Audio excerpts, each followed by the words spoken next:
ونحر انا شانئک هو الابتر. صلوات پڑھیں محمد وآل محمد پر. اللہم صل علی محمد وآلہ. قبل از ابتداء گفتار منور تسکین قلب کی خاطر سہارا لیتا ہوں حمد رب العزت کا.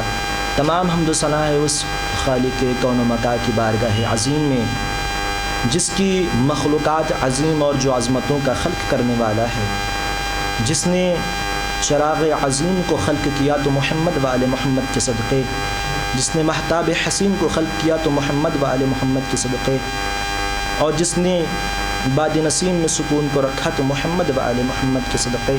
اور الحمدللہ شکر ہے اس خدا بند عالم کا کہ اس نے ہمیں اپنی سب سے عظیم مخلوق کے در سے متصل کیا کہ نہ جس کے بعد ہمیں کسی اور در پر جانے کی ضرورت ہے اور نہ ہی خواہش ہے. ایک صلوات پڑھیں محمد و آل محمد کی عظمت پر. اللہم صل علی محمد. عزیزان محترم، خدا بند عالم اپنی بابرکت لا ریب کتاب قرآن مجید کے سورہ آل عمران کی آیت نمبر 3 میں ارشاد فرما رہا ہے کہ ہم نے آدم کو اور نوح کو اور ابراہیم کو چن لیا ہے.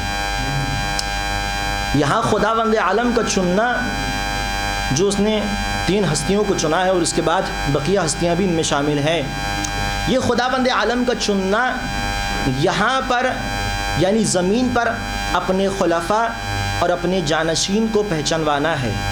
خدا بند عالم زمین پر اپنے بنائے ہوئے خلیفہ اور اپنے جانشینوں کو پہچانوا رہا ہے، اور اسی کے ساتھ ساتھ خدا بند عالم اپنے ان نوری ہادی برحق کے مقام اور مرتبے کو بھی بتا رہا ہے جو مرتبہ خدا بند عالم نے اپنی نوری ہستیوں کو عطا فرمایا ہے. ایسا مقام اور ایسا مرتبہ جسے عام انسان درک نہیں کر سکتا. اچھا، اب لفظوں کو آسان کر دو، اپنے مقدمے کی طرف مقدمہ چھوڑتے ہوئے اپنی اصل گفتگو کی طرف بڑھتا ہوں. بھئی خدا بند عالم نے کائنات میں، آپ دیکھتے ہیں شب و روز آپ حضرات اس بات کا نظارہ کرتے ہیں کہ خدا بند عالم نے اس کائنات میں کیسی کیسی مخلوقات کو خلق کیا ہے. عجیب و غریب مخلوقات خدا بند عالم کی اس روئے زمین پر رہ رہی ہے، اور ابھی تک کچھ ایسی مخلوقات ہیں جنہیں ہم نے دیکھا بھی نہیں ہے، اور کافی بلند اور وسیع مخلوقات خدا بند عالم نے اس کائنات میں رکھی ہے، اور عجیب و غریب مخلوقات سے کائنات بھری ہوئی ہے. لیکن ان تمام مخلوقات میں، ان تمام موجودات میں جو سب سے اعلیٰ اور سب سے برتر مقام جو خدا بند عالم نے کسی مخلوق کو دیا ہے تو وہ حضرت انسان ہے. یعنی اب سمندر ہے خدا کی عظیم مخلوق لیکن انسان کے نیچے، زمین ہے خدا کی عظیم مخلوق مگر انسان کے نیچے، سورج ہے خدا کی عظیم مخلوق مگر انسان کے نیچے، چاند ہے خدا کی بہترین اور خوبصورت مخلوق لیکن انسان کے نیچے، ستارے ہیں جو رہنمائی کرتے ہیں اتنی عظیم مخلوق ہے مگر انسان کے نیچے. لیکن عزیزان محترم، یہ تمام مخلوقات انسان کے نیچے، اور ان تمام مخلوقات سے انسان اس وقت اوپر ہوگا جب وہ لبادہ بشریت اور لبادہ انسانیت میں ہو. جب تک انسان زیورات انسانیت اور زیورات بشریت سے مرصع ہے تب تک انسان مقام اعلیٰ اور اس مقام پر فائز ہے جس مقام کو خدا بند عالم نے انسان کے لیے دیا ہے. اگر انسان کے اندر انسانیت نہیں ہے تو وہ جانور سے بھی بدتر ہو جاتا ہے. بھئی خدا بند عالم کی سب سے عظیم مخلوق اگر ایسے مقابلہ کیا جائے تو سب سے بہتر اور سب سے برترین مخلوق ان تمام چیزوں کو چھوڑتے ہوئے وہ فرشتے ہیں. کیوں؟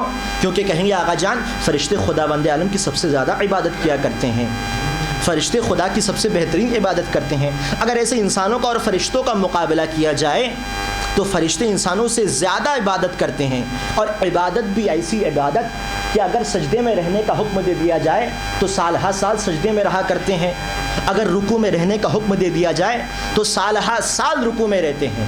اور وہیں انسان کو دیکھ لیجئے، مشکل سے اگر ہوگا 1-2 مہینہ 5 وقت کی نماز پڑھ لیا تو غنیمت ہے، وَإِلَّا اسے وقت ہی نہیں ہے. لیکن ہاں، انسانوں کی عبادت میں اور فرشتوں کی عبادت میں ایک بنیادی فرق ہے، اور وہ فرق یہ ہے کہ جو حص اور جو خواہشات خداوند عالم نے انسانوں کو دی ہیں وہ حص اور خواہشات فرشتوں کو نہیں دی ہے۔ اس کے بعد خداوند عالم نے جس ڈور میں انسانوں کو باندھا ہے اس ڈور رشتے میں خداوند عالم نے فرشتوں کو نہیں باندھا ہے۔ جتنی ضروریات انسانوں کو ہیں اتنی ضروریات تو فرشتوں کو نہیں ہیں۔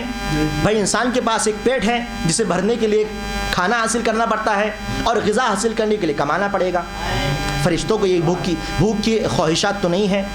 اور پھر اس کے بعد جو انسان پر رشتے لازم کیے گئے ہیں ان کو پالنے کے لیے انسان پر نفقہ واجب ہے جس کے لیے اسے کمانا پڑتا ہے۔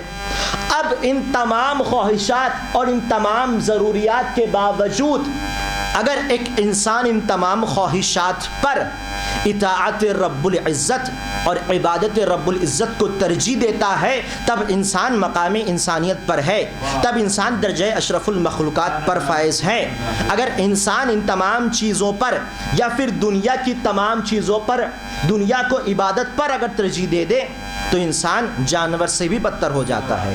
اور یقیناً آپ حضرات دیکھیں جب انسان بشریت کے کمال پر ہوتا ہے، انسانیت کے کمال پر ہوتا ہے، فراز انسانیت پر جب انسان ہوتا ہے تو شیطان جیسی، ابلیس جیسی نافرمان خدا کی مخلوق کی زبان سے بھی اس انسان کے لیے اچھائی نکلتی ہے۔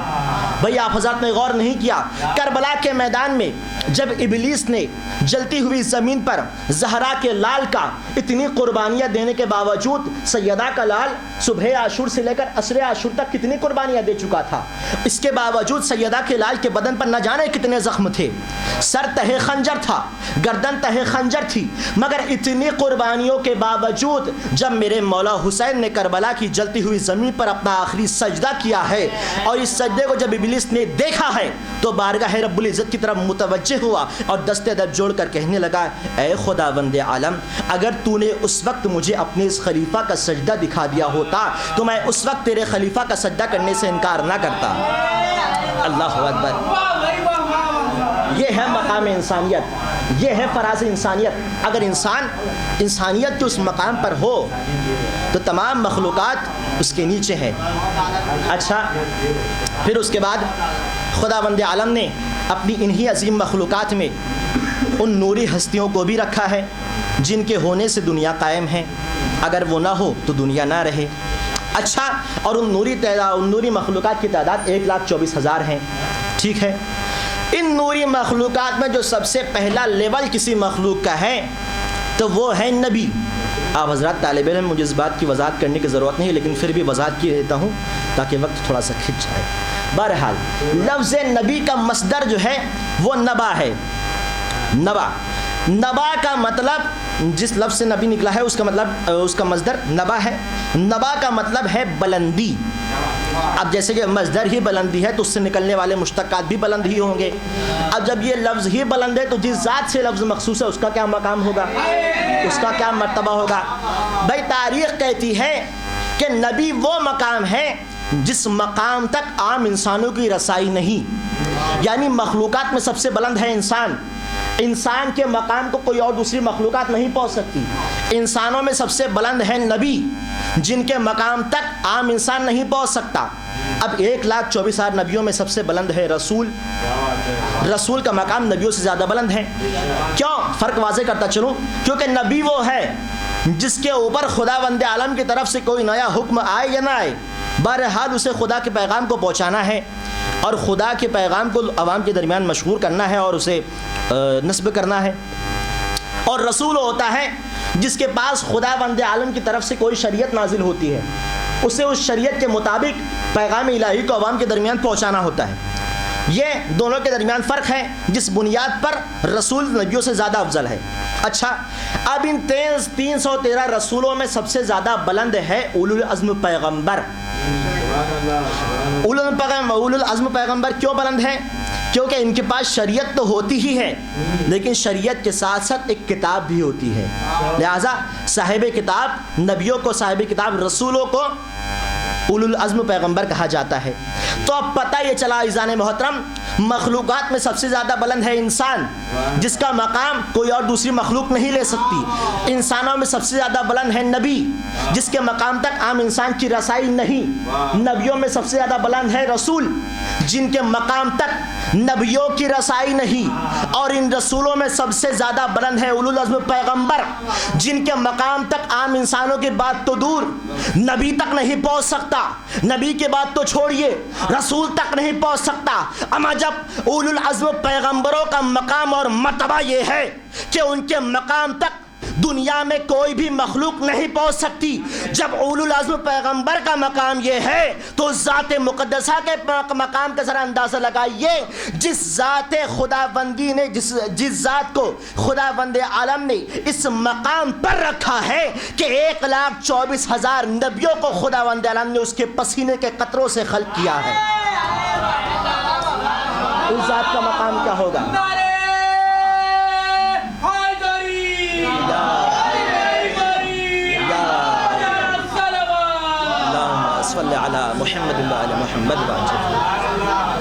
اس ذات کا مقام کیا ہوگا جس کے پسینے کے قطروں سے خداوند عالم نے نبیوں کو خلق کیا۔ اچھا، اور جہاں تک اختیار ختم المرسلین کی بات کی جائے تو میرا نبی وہ ہے جو اگر رات کی تاریکی میں اپنی انگشت مبارک سے غرور آسمان یعنی چمکتے ہوئے چاند کی طرف اشارہ کرے تو چاند اپنے آپ کو 2 حصوں میں تقسیم کرتے غلام رسول ہونے کا اعلان کرتا ہے۔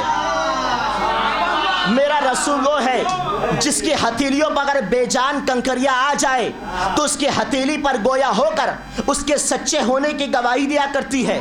میرا رسول وہ ہے جو بنجر زمین پر اپنا قدم رکھ دے تو وہ زمین شاداب ہو جاتی ہے۔ اچھا، اب آپ حضرات بہترین طریقے سے بات سے واقف ہیں کہ خدا بند عالم نے نبیوں کو کوالٹیز دی ہے، ان میں سے ایک ہے کہ نبی معصوم عن الخطا ہوتا ہے، اس سے کوئی خطا سرزد نہیں ہوتی۔ اس کے ساتھ ساتھ نبی کے لیے ضروری ہے کہ وہ عادل ہو۔ ان تمام خصوصیات میں سے ایک خصوصیت یہ ہے کہ خدا بند عالم اپنے نبی کو، اپنے جانشین کو ایک خصوصیت دیتا ہے کہ اسے معجزہ دکھانے کی صلاحیت دیتا ہے، اور معجزہ بھی ایسا معجزہ جو دعوے کے ساتھ کیا جائے۔ کیوں؟ تاکہ اس کی اس خارق العادہ کیفیت کی وجہ سے لوگوں کو اپنی طرف راغب کر سکے رسول، اور اپنے صحیح دین پر انہیں لا سکے۔ اچھا، رسول خدا کے پاس بھی ایسے کچھ لوگ آتے تھے معجزے دکھانے کے لیے، لہذا جب رسول خدا پیغام الہی کی تبلیغ میں باہر نکلے ہیں اور تمام لوگوں کو بتاتے جا رہے ہیں کہ خدا کا دین یہ ہے، خدا ایک ہے، اس کے بھیجے ہوئے رسول ہم ہیں، لہذا انہیں دنوں میں ایک دن رسول خدا کی زندگی میں وہ آیا کہ ایک شخص رسول اعظم کے پاس آتا ہے اور آنے کے بعد کہتا ہے کہ بھائی ہم نے سنا ہے کہ آپ خدا کو ایک ماننے کا پیغام سب تک پہنچا رہے ہیں اور آپ اپنے دین کی طرف لوگوں کو لا رہے ہیں، میں بھی آپ کے دین کو قبول کر لوں گا۔ اب آپ اس بات کی کیا دلیل ہے آپ کے پاس کہ آپ کا دین سچا ہے اور آپ کا خدا سچا ہے؟ تو رسول خدا نے کہا بھائی ہم سچے ہیں، اس بات کی دلیل ہمارا معجزہ ہے۔ کہا ٹھیک ہے، ہم آپ کے دین پر ایمان لے آئیں گے، آپ ہمیں معجزہ دکھائیں۔ رسول نے کہا دکھائی دیتے ہیں معجزہ۔ کہا ایسے نہیں، وہ معجزہ جو میں کہوں گا۔ رسول خدا نے کہا ٹھیک ہے، تم بتاؤ کیا کرنا ہے۔ کہا اچھا، وہ آپ دور جو درخت دیکھ رہے ہیں اس درخت کی طرف اشارہ کریں اور اس کو بولیں کہ وہ آپ کے پاس آئے۔ رسول خدا نے کہا ٹھیک ہے۔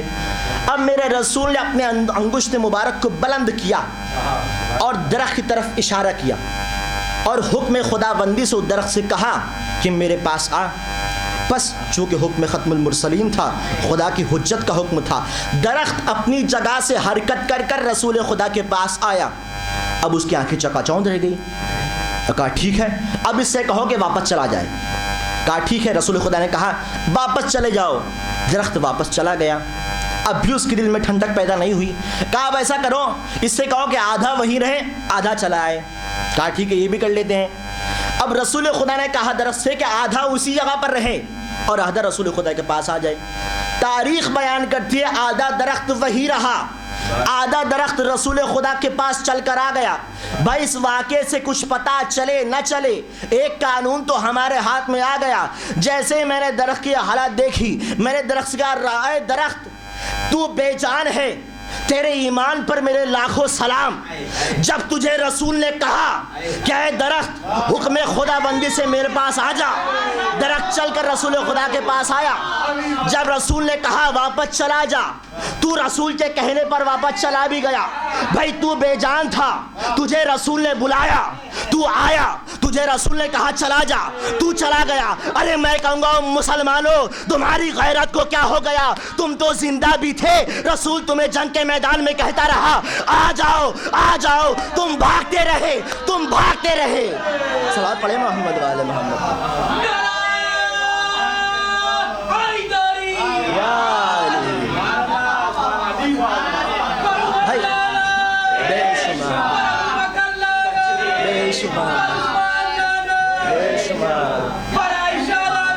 بے شمار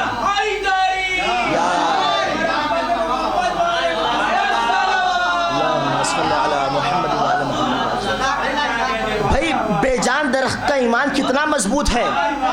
رسول کے بلانے پر آ رہا ہے, رسول کہہ رہے ہیں جا رہا ہے, اور یہ زندہ مسلمان رسول کہہ رہے ہیں چلے آؤ, نہیں آ رہے. اچھا کتنا عظیم ہے میرے رسول کا مقام, کتنا عظیم ہے میرے رسول کا مرتبہ, جو اگر بے جان درخت کو اشارہ کر دے تو اس کے اندر جان پیدا ہو جاتی ہے. اتنا عظیم ہے میرا رسول. مگر عزیزان محترم, خدا وند عالم نے اپنے رسول سے کہا, صلوات پڑھیں محمد والے محمد پر.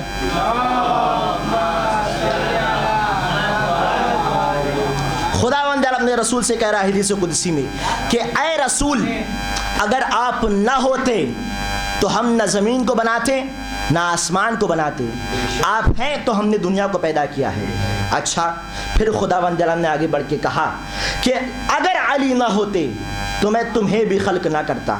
یعنی اتنا عظیم رسول, اتنا بلند مرتبے والا رسول, اس کی خلقت ہوئی ہے تو علی کی وجہ سے ہوئی ہے. کون علی؟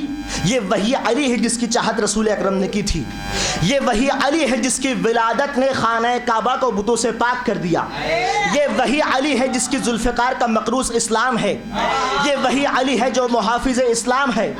بھائی میرا علی وہ ہے جو جس کی ایک تکبیر سے زندہ مردہ ہو جاتا ہے, جس کی ایک ٹھوکر سے مردہ زندہ ہو جاتا ہے. یہ وہی علی ہے جس نے بچپنے میں کلہ ازدر کو چیر دیا تھا. تاریخ بیان کرتے عزیزان محترم, رسول خدا مدینہ